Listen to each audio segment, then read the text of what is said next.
Microsoft announced its smallest Xbox wireless adapter in August, but mysteriously delayed its summer launch to 2018.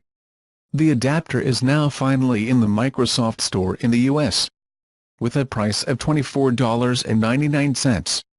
It is 66% smaller than the previous version and looks like a small USB data device. Like the original, the new adapter supports up to 8 controllers at the same time, as well as 4 normal chat or 2 stereo headphones. While the latest Xbox One drivers include Bluetooth support for Windows 10, this adapter allows Xbox fans to use previous Xbox One controls and the Microsoft Xbox One Elite controller wirelessly with any Windows 10 PC. Of a larger Microsoft Xbox wireless initiative that aims to group its patented wireless communication protocol into a PC.